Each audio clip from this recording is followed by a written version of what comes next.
Welcome back, I'm Tedward, and today, thanks to Bond Group in Waltham, Massachusetts, we're driving the 1985 Porsche 911 Carrera Targa.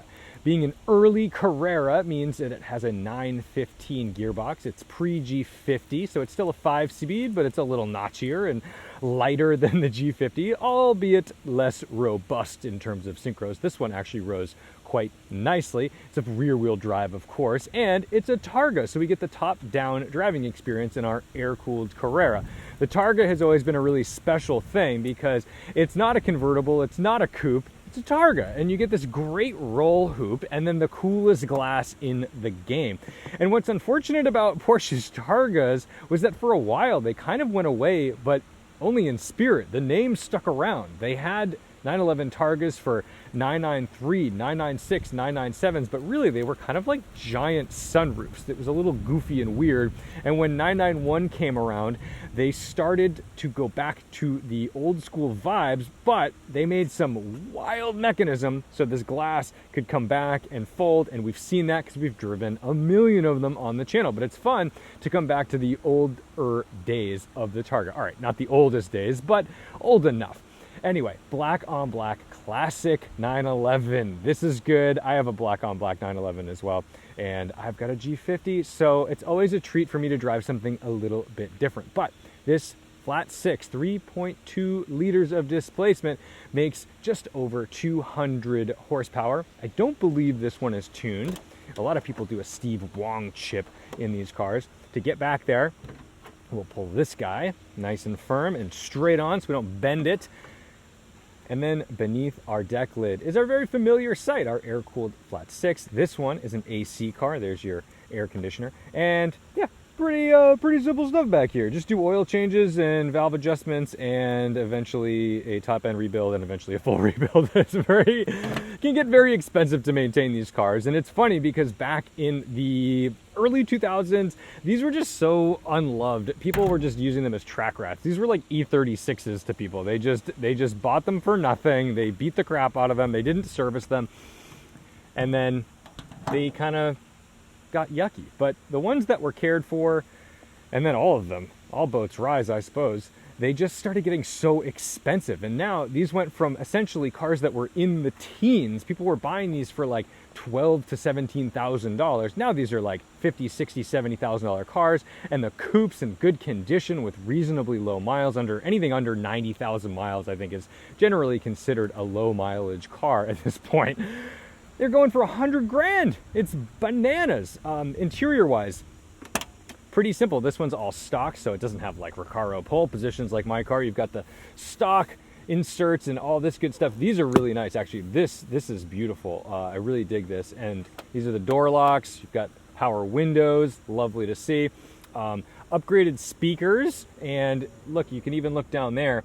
There's a way to plug your iPhone into that setup. Let's see what we got. Ooh, that's a big boy coming out of Bedford. Holy cow.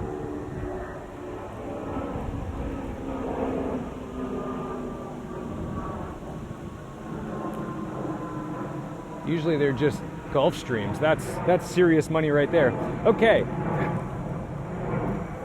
There is room in the back for people. These are the Kinder seats, although I don't recommend using them because they're very small. And I guess you could use them for the Kinder, the children, but usually you just keep this down and use it as a parcel shelf. It's a great place to put things. So enough about that. Let's take it for a ride because we have a lot of people walking around here today. We've got an audience.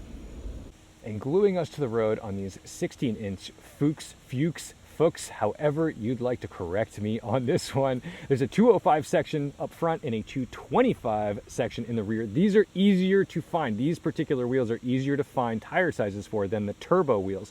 The turbo wheels, especially the rear, are more dished. However, Bridgestone Potenza Sports now fit on turbo Fuchs.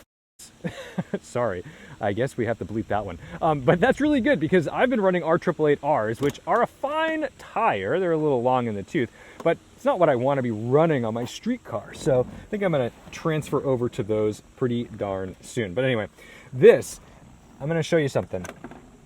This is the fastest starting 3.2 Carrera I've ever experienced. Watch this.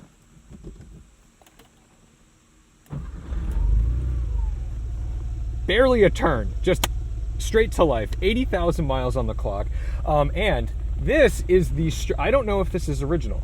I don't know, because this is the strangest logo. I don't know if that's an aftermarket thing or if this is what Porsche was actually using. I can't remember, but this just is a very like seductive lit cigarette. So, all right, we're not gonna do that. Don't smoke. You don't wanna smoke. I have asthma anyway. All right, real quick, if you're ever wondering, hey, is it a G50 or a 915? Shift pattern tells you everything you need to know. In a 915 gearbox, reverse is over and back like 6th gear. In a G50, it's over and forward, next to first, like a Volkswagen. Probably familiar with that. Ooh, let's see, this one still has all the power seats goodies, that's cool.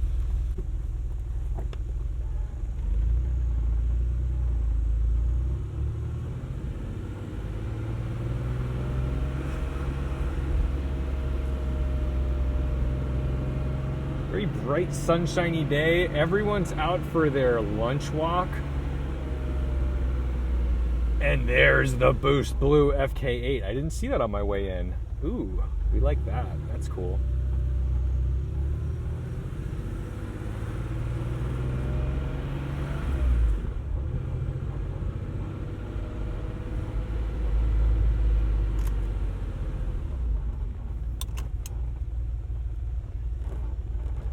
So this car feels like it's in pretty good mechanical shape. There's a little bit of creakiness from the suspension up front. I think it's leaning a little left, so maybe you just need some struts and a little refresh. Nothing crazy, but that's what's nice is if someone's taking care of these, you can pick them up and then you just put like the smallest amount of love and care into them, and they're just the best drivers. You can drive them daily, you take them to work, you can drive them on weekend trips. They're just fantastic.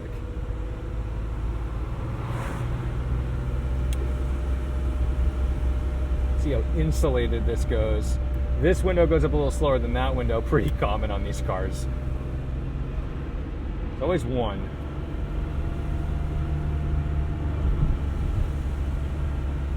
We'll let it warm up. We're pretty warm right now, we're good. It's funny how some of these cars, they'll have numbers on the temp gauge and some don't. And I used to think it was by year. I don't think it's by year. I don't really know how that worked out, because like mine has numbers and it's an 88, and I swear I've been in 88s that didn't have numbers.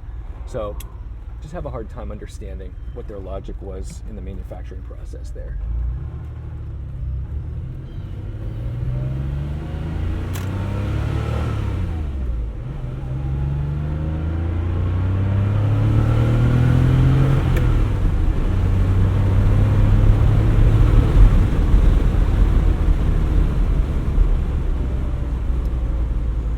I will say it's fun to do this in a Targa, a little double pump, just because this is actually like nice to drive. I just want to make sure I get the revs right. I'm not double clutching, I'm just double pumping to like make sure I dial it in. This is really fun to drive as a Targa and not just a sunroof coupe or a slick top coupe. It's airy, and I'm never gonna use the AC in this car. I'd rip that out, honestly. I don't think I'm gonna use that. I think I would just enjoy this as it is and just keep this top off as often as possible. This particular road is about to get rough, and whenever I drive newer Porsches on this road, I'm reminded that they were tuned to run on the Nürburgring at a specific time. This car, however, has loads of sidewall, lovely suspension, soft, and it means that you can actually drive this car on real roads. If you notice, there was a couple stickers on the back of the car that say Back Bay, which is a section of like main city life Boston. So, you know, it did, of course, live in a parking garage, but if you street parked it, like you could drive through streets here and not worry too much.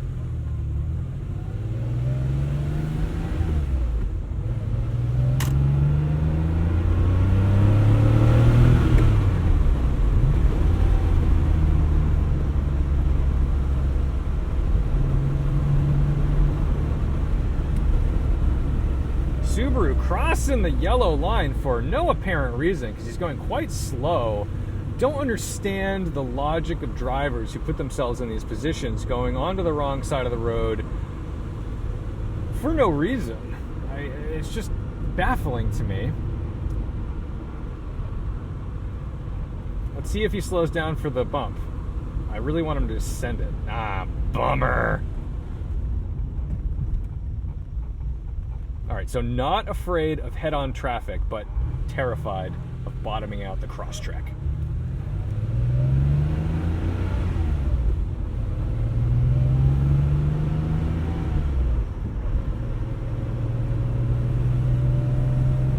One of the most pleasurable things about these cars is that they have no power steering. And you get to feel everything, and they're not that heavy. I mean, there's not a lot of weight over the front axle. And this is how you know you get a good 915, is when you can get it into first gear when it's not completely stopped. The 915s are much more serviceable. What is going on with my mouth? 915s are much more serviceable than G50s, so you can rebuild them and make them extra fresh and nice.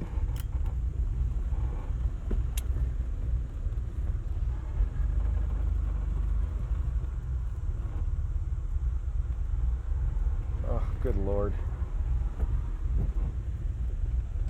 Oh, we got a, that's why everyone's going slow. We got this cyclist.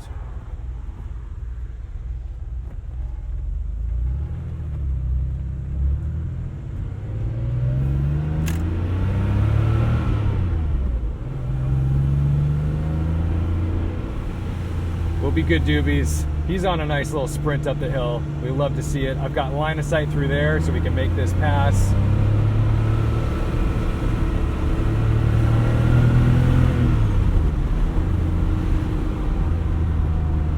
Oh, I just love these cars. They're so plucky and fun, and they're not so light that it's like driving a Caterham or anything. It's still around 2,800 pounds. But they're much lighter than what we consider to be like a normal sports car today. And they're still this weird mix of being like mildly agricultural. Always, okay, this is like a little precarious because there's a hill there. So hopefully no one comes up over this hill going stupid fast. But we are obviously heeding the little ones. Please slow down. Oh my goodness. Don't want to get rear-ended in the 911. There we go. Where's your parents, little dude? Do you have a family? What's going on? Oh, there's just someone else coming off the bus. All right. There's all kinds of sting operations set up for trafficy areas where people aren't stopping for school buses. Like, insane, it should go without saying, stop for a school bus with the stop sign out.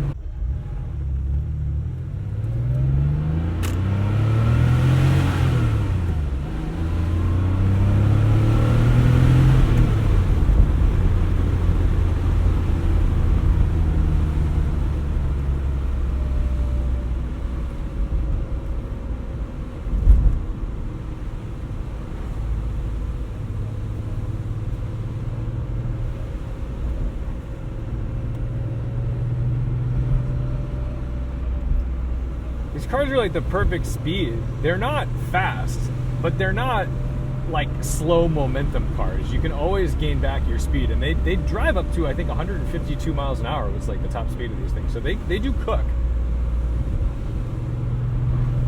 I think the fastest I've had my Carrera was about 135 or 140, and I was good. I was like, that's fine. That's where we need to be.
Less wind buffeting than a 991 Targa.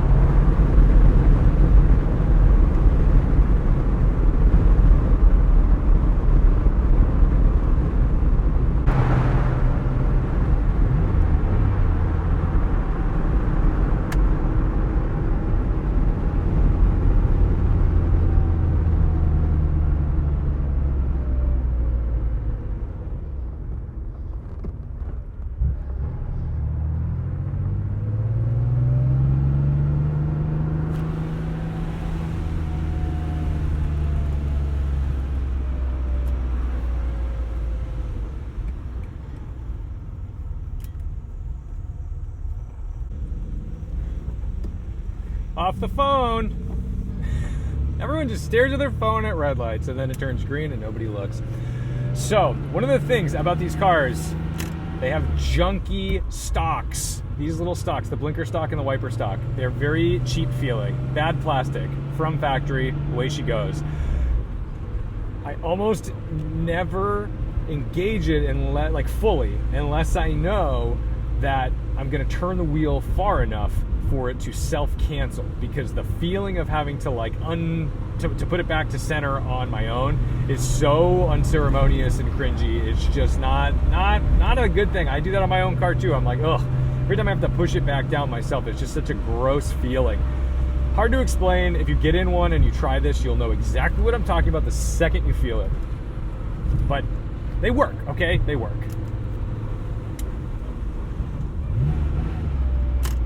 Everybody cuts these corners, man. Thank you. Almost. You gotta just drive so defensively. And I see you just sitting on the phone at a red light. So it'll turn green. It'll just sit there. It's the way she goes. It's more of a Canadian saying, way she goes. And I was talking to some Canadians and they said they abbreviate it to waish. And so I really appreciate that. I always forget that, so I don't have it in my vernacular off the top of my head. But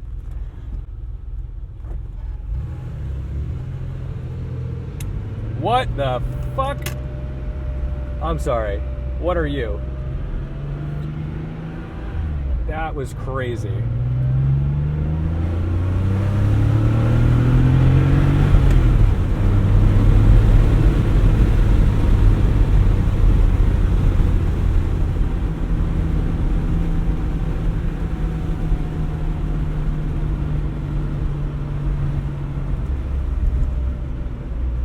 This 915 feels pretty good.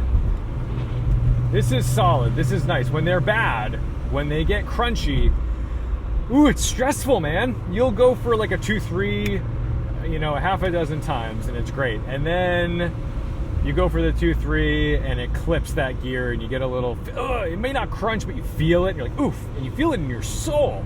It's so deep. And maybe if you don't have any mechanical sympathy, you just don't even care. It's just a tractor to you, and like, honestly, good. That's probably better for your psyche. I have a hard time with that. But I've driven all variations of like really rough ones, freshly rebuilt ones, and it's always a treat to drive a nice 915. They're really easy to drive, and they're very positive. They deliver great feedback, and they're direct. They don't have the sort of like sludginess into a gear that a G50 does. It's like a click. It just goes in. It's so satisfying. The downside is just that if you put a bajillion miles, hard miles on them, they do wear. And if you drive them correctly, obviously you can make them last longer, and you service them correctly, great. But they are rebuildable, and there are people all over the country who will rebuild a 915. I've been driving these cars for so long now that sometimes I forget what's remarkable about them, or what others remark about them. Meaning, floor-mounted pedals, these hinged pedals, really throw people off for the first time they drive them. I think it's very intimidating. There's an intimidation factor in these cars that I feel like goes away in like 10 minutes of driving. You go, okay, I get it. That makes sense now. But I always am shocked at the things that people pick up on as like being strange or odd, or, hey, that was a different driving experience. But eventually you just kind of fall into the car, and it's just so natural. It's so Porsche, and they're fantastic. You'll never think twice that it has no power steering, because you'll just drive it the way it needs to be driven. You understand that at low speeds it's going to take a little more effort. Ice cream truck or Snap-on truck? Ice cream.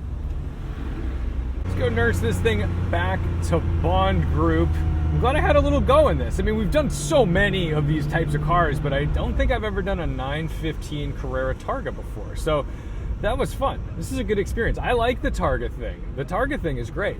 Actually, that's not true. David's car. David had a 915 Carrera Targa. Never mind. I have definitely driven one of these before. This gearbox is better than that car, though. My goodness. That was an example of a very frustrating car. And if you've driven a 911 that you didn't like, that you said, oh, this is so cumbersome and awkward and weird, you probably just drove a beat 911. Sometimes they look really good, but they're still beat. So that's gonna do it for the 1985 Porsche 911 Carrera Targa. Put a few miles on it, hung out, got a couple revs. What a thing. I understand why they're worth money. If you're into this, great. And then, you know, you can choose your own adventure on these cars. You can have the G50, you can get a cool color, you can get a Targa, a coupe, a convertible, all kinds of different things. But I'll tell you this. If you are someone who's like a wild collector or just entry-level Porsche person, I think everyone really likes a 3.2 Carrera. I think it is like the ultimate middle ground for all enthusiasts. And for the high-end collector, this can be the car that you just drive all the time and don't worry that much about, because it's not $600,000. They're under 100 grand. And if you're somebody who's splurging on your first like big Porsche, well, this still has big Porsche vibes in terms of its driving experience, and I think you're gonna really enjoy it. So, ooh, look at this. Concierge service. Oh, the 2CV. Keeps chasing me, that Charleston. Look at that, I want it. All right, well, let's get this on the lift. We'll get under it and take some photos there. Let's see. Can you spot me on this?